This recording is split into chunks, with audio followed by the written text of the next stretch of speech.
আসসালামু আলাইকুম ওয়া রাহমাতুল্লাহি ওয়া বারাকাতুহু। প্রিয় ভিউয়ার, দেখতে পাচ্ছেন তারাকান্দা উপজেলায় ইসলামী আন্দোলনের গণসংযোগ হয়েছে। উক্ত গণসংযোগে উপস্থিত ছিলেন মুফতি গোলাম মোল্লা ভূঁইয়া সাহেব। হাত পাকা প্রতীক নিয়ে নির্বাচন করবে যিনি ফুলপুর তারাকান্দার এমপি।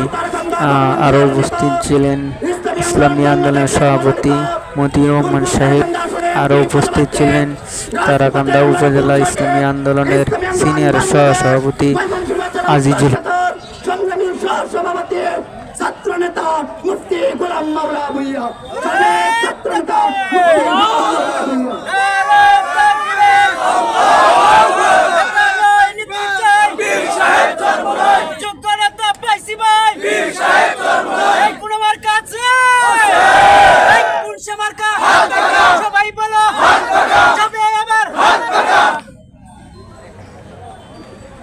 আসসালামু আলাইকুম ওয়া রাহমাতুল্লাহি ওয়া বারাকাতুহু।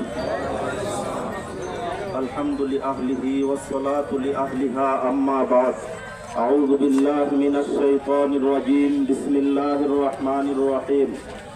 ওয়া লা তাহিনু ওয়া লা তাহজানু ওয়া আনতুমুল আ'লাউনা ইন কুনতুম মুমিনিন। সাদাকাল্লাহু মাওলানাল আযীম। সবাই তো দরুদ শরীফ পড়ি। আল্লাহুম্মা সাল্লি আলা সাইয়্যিদিনা নাবিয়িনা শাফিনা হাবিবিনা মাওলানা মুহাম্মদ সাল্লাল্লাহু আলাইহি ওয়া আলা আলিহি ওয়া আসহাবিহি ওয়া বারাকা সাল্লাম।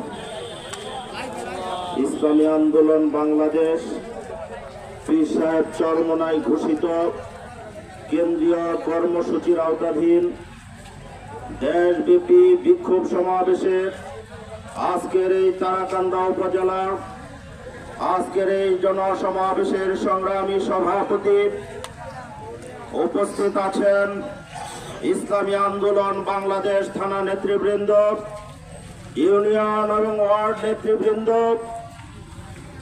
আমার যুবক বন্ধুরা, সর্বস্তরের দিন প্রিয় ইসলাম প্রিয় দেশ প্রেমিক ভাই ও বন্ধুগণ, আমরা বিগত 16টি বছর জুলুম নির্যাতনে নিষ্পেষিত হয়ে একটা আন্দোলন করেছিলাম, ছাত্র জনতা নিয়ে একটা সংগ্রাম করেছিলাম। সেই আন্দোলন সংগ্রামে আমাদের মোহতারাম আমির, নায়েবে আমির সহ আমাদের নেতৃবৃন্দ রাজপথে ছিলেন। আমরা আশা করেছিলাম এদেশ স্বৈরাচার মুক্ত হয়েছে, এদেশে আর খুন হবে না, আর ধর্ষণ হবে না।